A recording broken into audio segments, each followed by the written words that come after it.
C'est un excellent médecin. Elle a beau guérir d'innombrables patients, elle-même souffre d'une maladie incurable. Au cours de sa maladie, elle réfléchit et comprend que l'argent et la gloire ne peuvent pas sauver la vie des gens. Par la grâce de Dieu, elle accepte l'évangile de Dieu des derniers jours. Elle est reconnaissante à Dieu pour son grand salut. Alors elle prêche activement et témoigne du salut de Dieu dans les derniers jours. L'opposition de sa famille et la tentation de la gloire et de la fortune la mettent face à un dilemme. Comment choisit-elle entre l'argent et la gloire, et la vérité et la vie?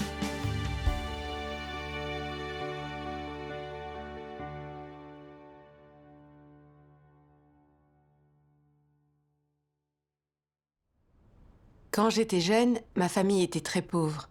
Ma mère était paralysée et prenait des médicaments toute l'année. Et mon père travaillait loin de chez nous. Les gens du village nous regardaient de haut. Et mon frère et ma sœur étaient harcelés par les scélérats du village. À l'âge de 7 ans, j'ai été pourchassée et battue par une brute du village. Ma peur m'a rendue cardiaque. Comme nous manquions d'argent pour me faire soigner, j'en ai gardé des séquelles. À partir de ce moment-là, j'ai décidé que, lorsque je serai grande, je deviendrai un excellent médecin, que je nous guérirai, ma mère et moi, et que je gagnerai beaucoup d'argent pour que ma famille puisse bien vivre et être respectable. Après mes études de médecine, j'ai été affectée dans un dispensaire de canton. Mais comme je n'étais pas satisfaite par ce poste, j'ai tout fait pour pouvoir être transférée dans un hôpital de ville. Pour m'en assurer, j'ai approfondi mes études dans un grand hôpital, puis je me suis spécialisée. De retour à la clinique, j'ai travaillé dur pour avoir une promotion. Je travaillais pratiquement jour et nuit et j'étais si fatiguée que j'en avais mal au dos. Quand je rentrais chez moi, je n'étais capable que de m'effondrer sur mon lit. Finalement, j'ai été transférée dans un grand hôpital spécialisé en ville. 3 ans plus tard, j'ai été promue en tant que médecin. Comme j'étais très responsable et que mes compétences étaient exceptionnelles, j'étais très appréciée à l'hôpital et beaucoup de gens venaient me voir. Peu à peu, j'ai gagné plus d'argent et j'ai financé le commerce de mon frère. Mes beaux-parents m'encensaient souvent devant les autres et mon mari m'aimait également beaucoup. Tout cela me faisait très plaisir et flattait vraiment ma vanité. Et je me disais que ma vie était formidable. Mais l'ensemble de ces choses a un prix, bien évidemment. En effet. C'est vrai. Du fait de la pression professionnelle que j'avais longtemps subie et de mon manque de repos, je suis devenue insomniaque. J'avais beau prendre des médicaments, mes insomnies empiraient. Puis, j'ai commencé à avoir des problèmes gastriques et une spondylose lombaire, et rapidement des problèmes cardiaques. Dès lors que j'entendais un enfant pleurer, j'avais la migraine, mon cœur palpitait et mes mains tremblaient. Quel genre de maladie cardiaque était-ce? Des experts de l'hôpital provincial ont diagnostiqué une fibrillation ventriculaire. C'est-à-dire que je ne supportais pas la moindre stimulation. Il n'y avait aucun traitement connu. On ne pouvait que contrôler cette maladie à l'aide de soins spécifiques. Cette nouvelle m'a fait l'effet d'une bombe. Ça m'a vraiment désespérée. J'étais anéantie. Je me suis dit que, malgré ma jeunesse, j'avais une maladie incurable. À quoi allait me servir l'argent et la gloire? Ces choses ne soulageaient pas mes souffrances. Puis j'ai pensé que je soignais les maladies des gens tous les jours, mais que je ne pouvais pas me guérir. Tout cela m'a particulièrement tourmentée. La nuit, je dormais mal. Je fixais le plafond et je pleurais en silence. Je me disais que vivre ainsi était épuisant. Oui. Je me sentais sans défense. J'ai pensé que j'avais contracté cette maladie alors que ma vie commençait. Je ne savais pas ce qu'allait être ma vie. À quoi bon continuer à vivre ainsi? S'épuiser en poursuivant des intérêts charnels et pénibles. C'est vrai, l'argent et la gloire ne peuvent pas te sauver la vie. Oui. J'étais impuissante. Et juste à ce moment-là, le salut du Seigneur Jésus est venu à moi. Quand j'ai cru au Seigneur, la maladie du cœur et les insomnies dont je souffrais depuis des années se sont trouvés miraculeusement guéris. Dieu soit Rendons loué. grâce à Dieu. Oui, j'ai été très reconnaissante au Seigneur de m'accorder cette grâce. Pour lui rendre son amour, j'ai participé aux réunions et prêché l'Évangile. Au mois de juillet 2006, j'ai accepté l'œuvre de Dieu Tout-Puissant des derniers jours et accueilli le retour du Seigneur. Dieu soit loué. Oui, j'étais très enthousiaste. En mangeant et en buvant la parole de Dieu Tout-Puissant, j'ai compris le mystère des 3 étapes de l'œuvre de Dieu, le but de son plan de gestion, et que Dieu accomplissait l'œuvre du jugement dans les derniers jours, pour nous sauver du péché et de l'influence de Satan, pour nous permettre d'être sauvés par Dieu et pour nous emmener dans son royaume. Dans les paroles de Dieu, j'ai vu l'espoir d'être sauvé et d'entrer au royaume des cieux, et la parole de Dieu Tout-Puissant a nourri mon âme. Un jour, j'ai lu ce passage des paroles de Dieu Tout-Puissant. Es-tu conscient du fardeau sur tes épaules, de ta commission et de ta responsabilité? Où est ton sens de la mission historique?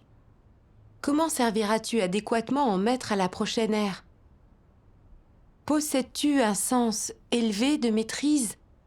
Comment expliquerais-tu le maître de toutes choses? Est-ce réellement le maître de toutes les créatures vivantes et de toutes les choses physiques dans le monde? Quel plan as-tu pour la progression de la prochaine étape de l'œuvre? Combien de gens attendent que tu sois leur berger? Ta tâche est-elle lourde? Ils sont malheureux, pitoyables, aveugles et désorientés, gémissant dans les ténèbres. Où est le chemin? Combien ils aspirent à ce que la lumière, comme une étoile filante, descende soudainement et dissipe les forces des ténèbres qui ont accablé les hommes depuis tant d'années. Qui peut savoir dans quelle mesure ils espèrent et combien ils languissent jour et nuit après cela? Ces hommes qui souffrent profondément restent emprisonnés dans un cachot obscur, sans espoir d'être libérés même un jour où la lumière illumine. Quand cesseront-ils donc de pleurer? Le malheur de ces esprits fragiles, à qui l'on n'a jamais accordé le repos, est terrible. Et ils ont été gardés attachés dans cet état par d'impitoyables liens et par l'histoire figée. Qui a entendu les cris de leurs gémissements? Qui a observé leur état misérable? As-tu jamais imaginé à quel point le cœur de Dieu est chagriné et anxieux? Comment peut-il supporter de voir l'humanité innocente, créée de ses propres mains, endurer un tel tourment? Après tout, les êtres humains sont les victimes qui ont été empoisonnés. Bien que l'homme ait survécu jusqu'à ce jour, qui aurait su que l'humanité a depuis longtemps été empoisonnée par le malin? As-tu oublié que tu es l'une des victimes empoisonnées? Dans ton amour pour Dieu, n'es-tu pas prêt à faire tous les efforts possibles pour sauver ces survivants? N'es-tu pas prêt à consacrer toute ton énergie à rendre la pareille à Dieu qui aime l'humanité comme sa propre chair et son sang?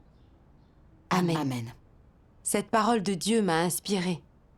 Il espère que nous nous lèverons et prêcherons l'évangile de Dieu à ceux qui sont dans l'obscurité et qui désirent son apparition, pour qu'ils reviennent à la maison de Dieu, acceptent son salut et ne souffrent plus des atteintes de Satan. L'amour de Dieu pour l'humanité est si grand. Songeant à la chance que j'avais d'entendre la voix du Seigneur et de l'accueillir, j'ai eu envie de prêcher l'évangile aux membres de mon église d'origine et de leur dire que Dieu était revenu. Je vois. Alors, j'ai prêché l'évangile tout en travaillant. Puis, grâce à la grande œuvre du Saint-Esprit, les dirigeants, les collaborateurs et des croyants des 5 églises de ma confession d'origine ont accepté la nouvelle œuvre de Dieu et formé une nouvelle église. Rendons Dieu grâce soit à Dieu. loué. C'est formidable. Dieu soit loué. J'ai été élue diaconesse et on m'a chargée du travail de l'église. J'ai vu les bénédictions et la direction de Dieu, ce qui m'a enthousiasmée. J'ai pensé, je ferai de mon mieux pour accomplir le travail de l'église, pour amener plus de gens à la maison de Dieu. Dieu soit loué. Dieu soit loué. C'est si important de prêcher l'évangile et témoigner pour Dieu. Oui. Oui. Et puis un jour, au mois de mars 2007, la superviseuse m'a dit que j'allais être formée pour devenir dirigeante d'église. J'ai un peu hésité. Pourquoi? Oui, pourquoi? Être dirigeant est une bonne chose. On a plus de soucis, mais on comprend plus de vérité et grandit plus vite dans la vie. Oui, c'est une bonne chose. Mais être dirigeant, c'est être responsable du travail de toute l'église, et je n'allais peut-être pas avoir le temps de travailler et de garder mon emploi. Les efforts que j'avais faits pendant toutes ces années n'auraient-ils pas alors été vains? De plus, mon mari allait me causer des ennuis. Pensant cela, je n'ai pas accepté ce devoir à l'époque. Quel dommage. Oui. Ensuite, je me suis sentie très coupable. Je me sentais redevable à Dieu. J'ai alors prié Dieu en lui demandant de me guider. Après, j'ai lu ce passage de la parole de Dieu. Si jamais je déposais maintenant de l'argent juste devant vous et que je vous laissais la liberté de choisir sans vous condamner pour votre choix, la plupart d'entre vous, sans hésiter, choisiraient l'argent et renonceraient à la vérité. Les meilleurs d'entre vous renonceraient à l'argent et choisiraient la vérité à contre-cœur, tandis que certains, entre les deux, prendraient l'argent dans une main et la vérité dans l'autre. Dans ce cas, le vrai visage de chacun d'entre vous ne deviendrait-il donc pas évident? Au moment de choisir entre la vérité et n'importe quelle chose à laquelle vous êtes fidèle, vous feriez tous ce choix. Et votre attitude resterait la même, n'est-ce pas le cas? N'êtes-vous pas nombreux à vous être retrouvés à osciller entre le vrai et le faux au cours de votre vie? Dans l'opposition entre le positif et le négatif, le noir et le blanc, vous êtes certainement conscient des choix que vous avez faits entre votre propre famille et Dieu, vos enfants et Dieu, la paix et la dislocation, la richesse et la pauvreté, le prestige et la banalité, le soutien ou le rejet par autrui, etc. Toutes ces années de dévouement et d'effort semblent ne m'avoir apporté qu'abandon et désespoir de votre part. Mais l'espoir que je place en vous grandit chaque jour qui passe, parce que mon jour a été entièrement révélé devant chaque personne. Pourtant, vous persistez à rechercher des choses sombres et mauvaises, et vous refusez de lâcher prise. Ainsi, quelle sera votre fin alors? Y avez-vous déjà prêté une attention particulière?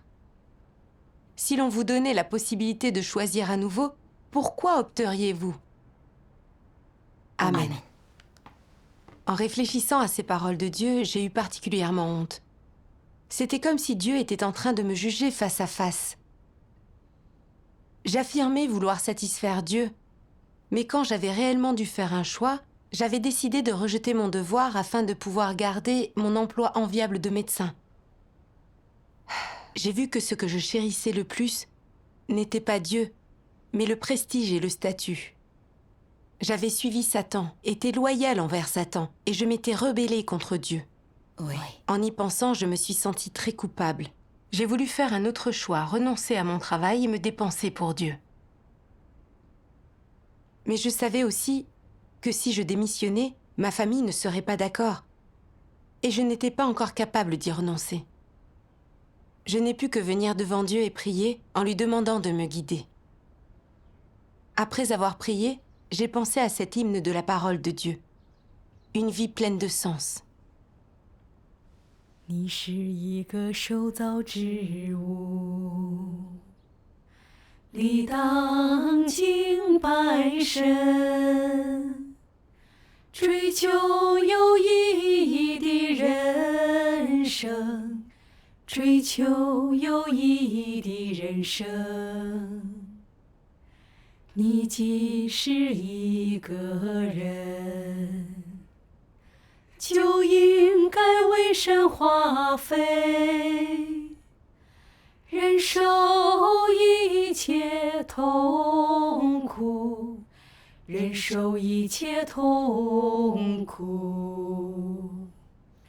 就你现在受这点苦，你应心里高兴踏实地接受，活出一个有意义的人生，像约伯一样，像彼得一样。你们这些人是追求正道，追求进取的人，你们在大红龙国家站立起来，是被神称为义的人。这不是最有意义的人生吗？ En chantant cet hymne, j'ai éprouvé un sentiment de culpabilité dans mon cœur. J'étais un être créé. Tout ce que j'avais venait de Dieu. J'avais profité de la grâce infinie de Dieu et reçu l'approvisionnement des paroles de vie de Dieu. Pourtant, je ne voulais pas lui rendre son amour. Au nom de mon emploi et de mon avenir, j'avais bel et bien refusé ce devoir. Comment prétendre avoir une conscience? Oui. J'ai alors pensé à Job. Il était connu en Orient et il était un homme vraiment très fortuné, mais il ne chérissait pas la gloire et la fortune. Il avait obéi aux orchestrations de Dieu, même quand il avait tout perdu, il était resté ferme dans son témoignage et avait humilié Satan. C'est vrai. Et à Pierre qui, quand il avait entendu l'appel du Seigneur Jésus, avait tout quitté et l'avait suivi. Il avait prêché l'évangile du Seigneur Jésus, poursuivi l'amour de Dieu et satisfait Dieu, et il avait été perfectionné par Dieu. En effet. En effet. J'ai pensé, je dois les imiter, accepter mon devoir, renoncer à mes intérêts et ne pas penser à mes perspectives d'avenir. Quand j'ai pensé à ça, j'ai prié Dieu, en lui demandant de me donner force et assurance et de m'ouvrir un chemin. Plus tard, à cause du bruit que faisaient les malades hospitalisés, j'ai eu une crise cardiaque.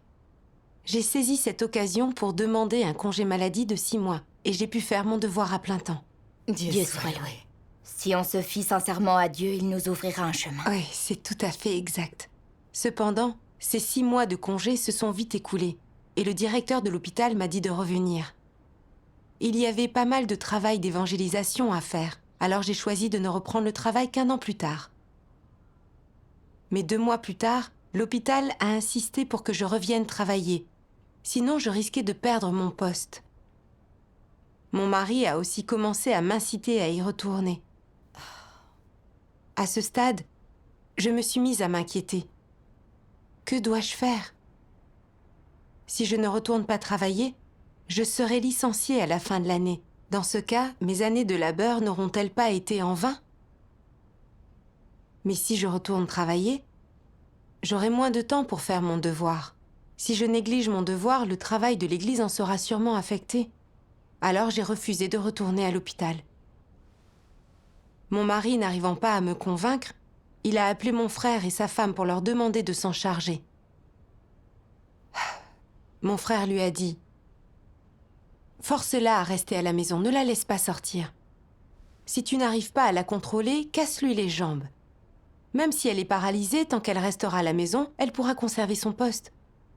Si elle en vient à perdre son poste, nous perdrons tout. » Entendre mon frère dire ça m'a brisé le cœur. J'ai pensé, parce que je crois en Dieu et suis le bon chemin, vous me traitez ainsi? Autrefois, quand je réussissais dans mon travail, vous profitiez de mon succès et m'adressiez de grands sourires. Maintenant que vous ne pouvez plus profiter de moi parce que je fais mon devoir, vous voulez m'empêcher de le faire et vous devenez cruel? J'étais vraiment très contrariée. Ça a dû être terrible. J'ai senti que l'attachement humain n'était qu'indifférence. Oui. Puis j'ai songé, que vais-je faire si l'hôpital finit par me renvoyer? J'ai prié Dieu, puis je me suis souvenu de ce passage de la parole de Dieu. Dieu dit, « Mes intentions t'ont été révélées et tu ne dois pas les ignorer. Tu dois au contraire leur consacrer toute ton attention et mettre tout le reste de côté pour suivre de tout cœur. Je te garderai toujours entre mes mains. Ne sois ni timide, ni contrôlé par ton mari ou ta femme. Tu dois permettre que ma volonté soit accomplie. » Amen. Cette parole de Dieu m'a donné force et assurance. C'est vrai, Dieu est le Créateur, et il est souverain sur toutes choses. Que je sois ou non renvoyée de l'hôpital dépendait des arrangements souverains de Dieu. Je croyais donc que Dieu allait m'ouvrir un chemin. Oui. Je ne pouvais pas laisser mon mari me contrôler de la sorte. Bien que persécutée par ma famille, je voulais rester ferme pour satisfaire Dieu. Dieu soit loué. La parole de Dieu nous donne de la force. Oui. J'ai songé à l'amour de Dieu et à son désintéressement, et j'ai été encore plus motivée. Dieu dit, Dieu se soucie constamment de la survie de l'humanité. Pourtant, l'homme ne contribue jamais rien à la lumière ou à la justice. Même si l'homme s'efforce un temps, cet effort ne supporte pas un seul coup. Car l'effort de l'homme est toujours pour lui-même, et non pas pour les autres. L'homme demeure toujours égoïste, tandis que Dieu est toujours désintéressé. Ouais. L'humanité corrompue se montre toujours très égoïste. Mais Dieu est désintéressé, quelle que soit la façon dont il œuvre. Il fait tout dans l'intérêt de la vie des gens, et pour nous aider à comprendre la vérité et nous conduire sur le droit chemin dans la vie, pour que nous puissions être sauvés. Oui. Quoi que Dieu fasse pour les gens, il ne nous demande jamais rien en échange. Il fait tout cela pour nous en secret. Oui. Pendant ce temps, tout ce que j'avais fait, je l'avais fait pour moi-même. Je savais que bien m'occuper du travail de l'Église était ma responsabilité et mon obligation. Mais j'avais craint, en perdant mon travail, de perdre ma renommée, ma fortune et mon harmonie familiale. Alors j'avais rejeté ce devoir. J'avais été égoïste, méprisable et sans humanité. Si nous ne sommes pas révélés par ces situations, il nous est difficile de nous connaître. Oui. De plus, du fait des persécutions familiales, j'avais gagné une compréhension des émotions qu'il y a entre les gens. Autrefois, ma famille m'avait bien traité parce que j'avais un bon travail. Je pouvais les aider et donner une bonne image d'eux. Alors ils m'accueillaient avec des sourires. Mais maintenant que je prêchais l'Évangile et que je risquais de perdre mon emploi, n'ayant plus rien à gagner, ils me persécutaient. En quoi y a-t-il de l'amour entre les gens? Il n'y a que des transactions et des échanges. C'est vrai. L'amour au sein d'une famille est également basé sur les intérêts. Mes proches ne faisaient que me forcer à poursuivre l'argent, la gloire et le plaisir. Ce n'était pas de l'amour. Cela me nuisait et me détruisait. Exactement. Quand j'ai compris ça, je n'ai plus voulu servir Satan. Je voulais juste bien faire mon devoir et rendre à Dieu son amour. Bien. Sans crier gare, mon mari m'a interdit de quitter la maison. Il m'a même menacée. Si tu refuses de retourner travailler, je ne te laisserai pas croire en Dieu et je ne laisserai pas d'autres croyants venir chez nous. Il a ajouté que si je perdais mon emploi, il deviendrait très dur. Quelle horreur. Entendant ça, j'ai pensé, si je n'accepte pas ses exigences, il va m'enfermer à la maison. Je ne pourrai pas avoir une vie d'église ni faire mon devoir. J'ai donc dû lui promettre que je retournerai à l'hôpital. Mais le directeur de l'hôpital craignait que le bruit des patients me fasse avoir une autre crise cardiaque. Alors j'ai été transférée aux consultations externes. Il devait y avoir plus de travail. Oui, même quand il n'y avait rien à faire, je devais rester au bureau, donc je ne pouvais pas faire mon devoir. Chaque jour, je restais toute seule dans mon bureau à m'agiter. Je pensais à tout le travail urgent qu'il y avait à faire à l'église. Et moi, j'étais coincée là. Je savais que le travail serait retardé et que la vie de mes frères et sœurs allait en pâtir. Alors je me sentais vraiment coupable. Je soutenais que je voulais bien faire mon devoir pour satisfaire Dieu, mais dès que mon mari m'avait persécutée, j'avais cédé. Comment pouvais-je prétendre être fidèle à Dieu? Plus j'y pensais, plus j'étais triste. Je ne pouvais plus retenir mes larmes. À ce moment-là, j'ai adressé une prière à Dieu. Ô Dieu, je veux faire mon devoir et me dépenser pour toi, mais je suis limitée par mon mari et mon environnement. S'il te plaît, donne-moi force et assurance. Ensuite, j'ai lu ce passage de la parole de Dieu. Quand les gens auront une compréhension authentique du tempérament de Dieu, quand ils pourront voir que le tempérament de Dieu est réel, qu'il est vraiment saint et qu'il est vraiment juste, et quand ils loueront sincèrement la sainteté et la justice de Dieu, alors ils connaîtront vraiment Dieu et ils auront gagné la vérité. Ce n'est que lorsque les gens connaissent Dieu qu'ils vivent dans la lumière. Et l'effet d'une vraie connaissance de Dieu est que l'on est capable de l'aimer vraiment et de vraiment lui obéir. Chez les personnes qui comprennent la vérité et l'obtiennent, il y a un réel changement dans leur vision du monde et leur vision de la vie. À la suite de quoi, un réel changement se produit également dans leur tempérament de vie. Lorsque les gens ont les bons objectifs de vie, sont capables de poursuivre la vérité et se comportent selon la vérité, lorsqu'ils se soumettent absolument à Dieu et vivent selon ses paroles, qu'ils sont en paix et illuminés au plus profond de leur âme, que leur cœur est dénué d'obscurité et qu'ils peuvent vivre entièrement libres et sans retenue en présence de Dieu, alors seulement ils mènent une vie humaine authentique, et deviennent ceux qui possèdent la vérité de l'humanité. Oui. Oui. En plus, toutes les vérités que tu as comprises et gagnées viennent des propres paroles de Dieu et de Dieu lui-même. Ce n'est que quand tu auras gagné l'approbation du Dieu Très-Haut, le Seigneur de la création, et qu'il dira que tu es un être créé qualifié qui vit une ressemblance humaine, que ta vie sera la plus significative. Si tu as l'approbation de Dieu, tu as donc obtenu la vérité, et tu es quelqu'un qui possède la vérité et possède de l'humanité. Amen. Amen. Amen.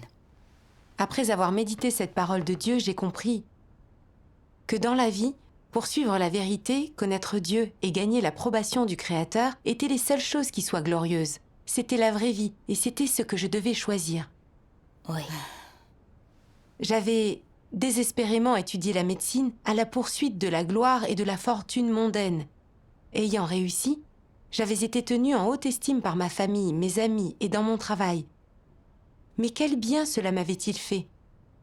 Quelle que soit ma gloire ou mon aisance matérielle, ces choses n'avaient pu combler le vide de mon âme. Mon corps s'était retrouvé fatigué et malade. Ma vie était restée dénuée de sens et triste, et je n'avais ressenti ni paix ni joie. Oui. Si nous ne comprenons pas la vérité, nous ne connaissons pas le sens et la valeur de la vie.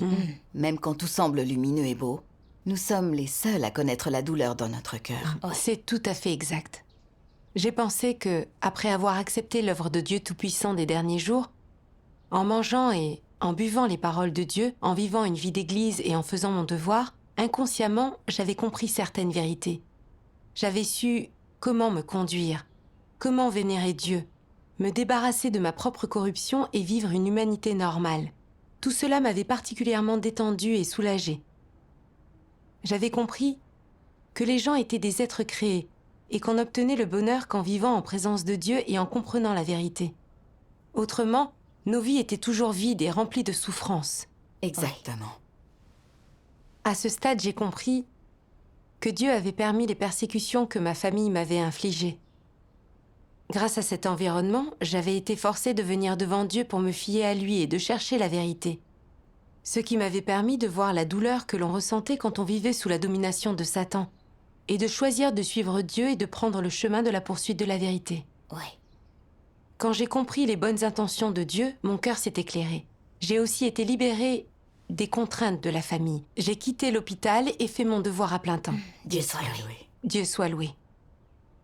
Un jour, en décembre 2007, quand je suis rentrée chez moi, après avoir fait mon devoir, mon mari s'est mis en colère. Il a dit « L'hôpital a appelé.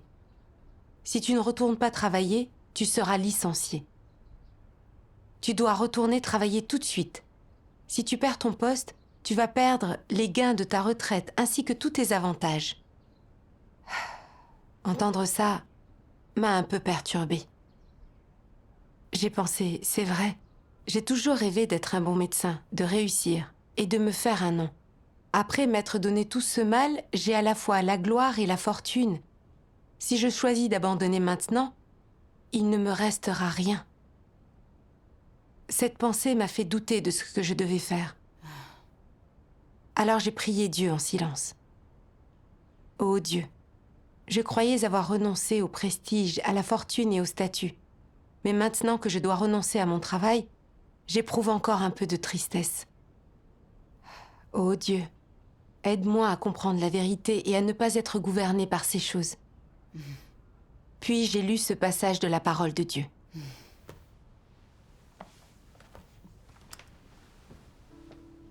Dieu Tout-Puissant dit « Satan contrôle les pensées des hommes par la gloire et le gain, jusqu'à ce qu'ils ne pensent plus qu'à cela.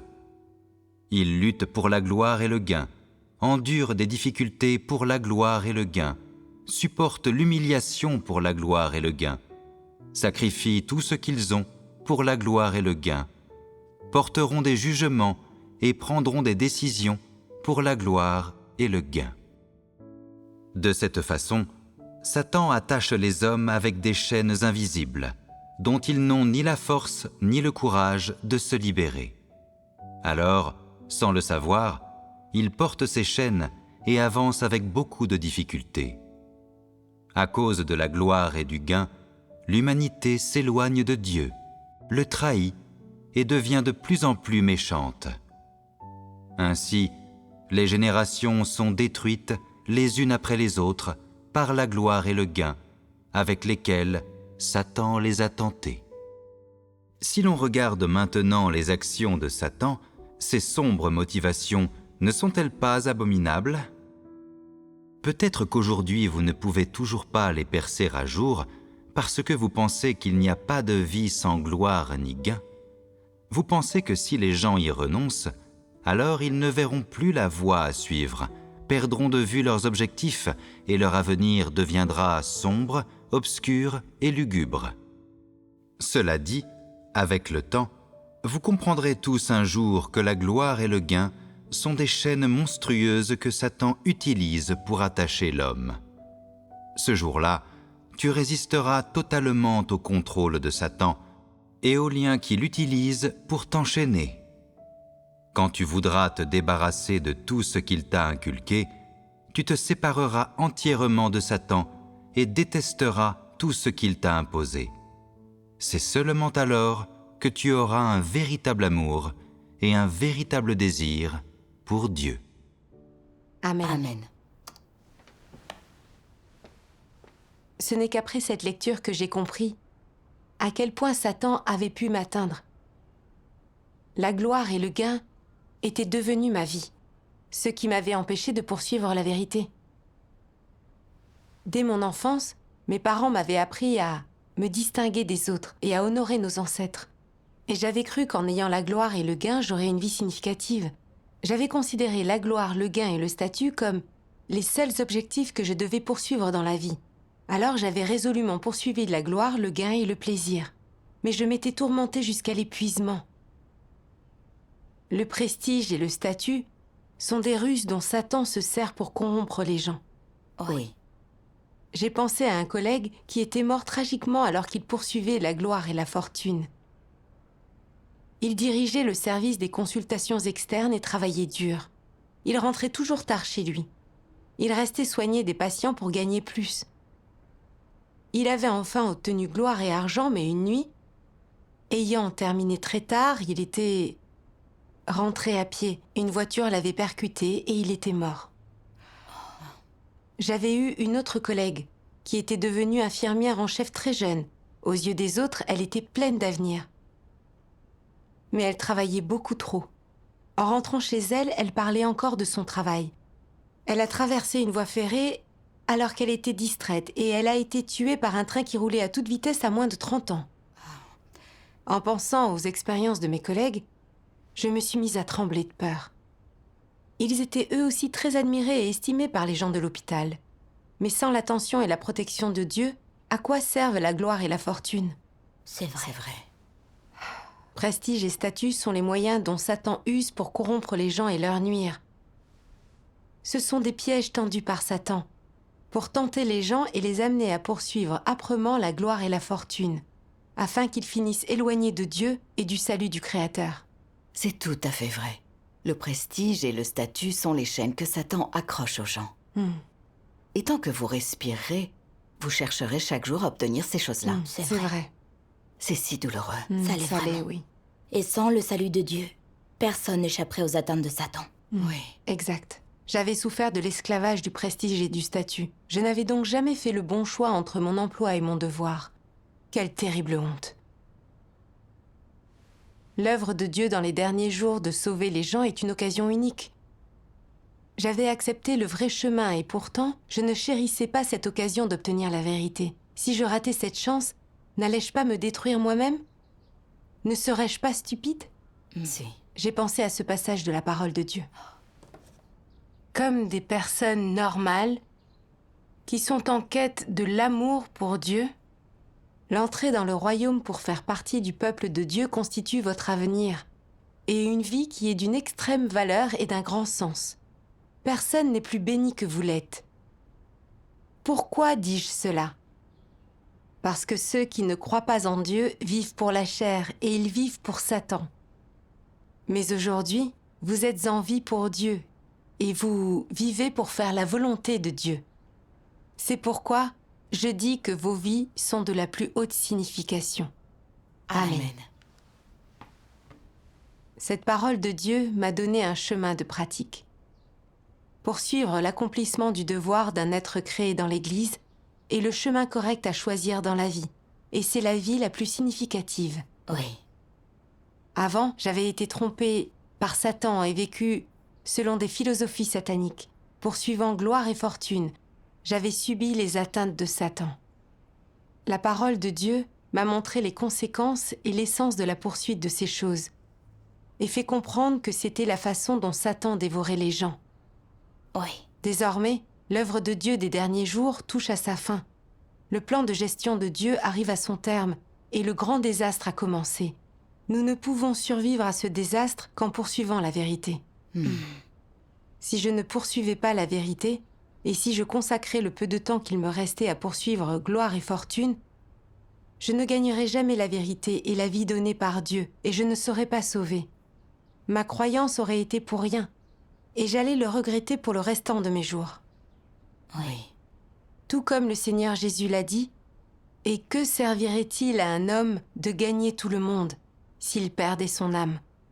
Ou que donnerait un homme en échange de son âme ?» Oui. Je savais que je devais chérir cette occasion unique. Je ne pouvais plus agir par souci de ma chair.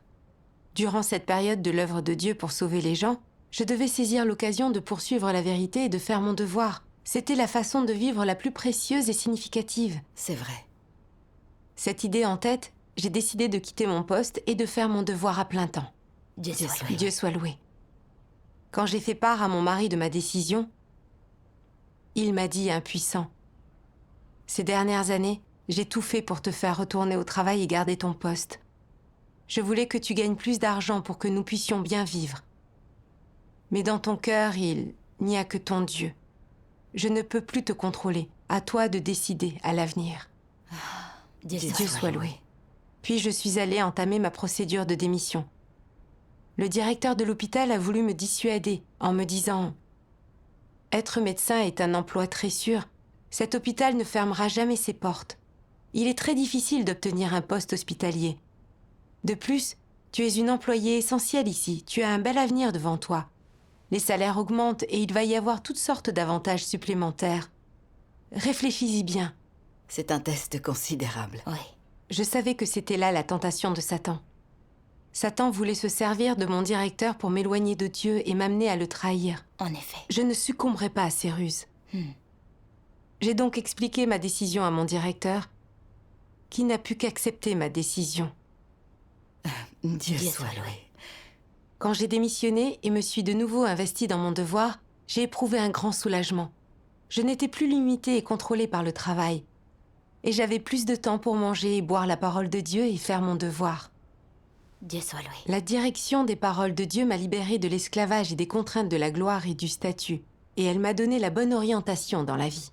Rendons grâce à Dieu soit loué.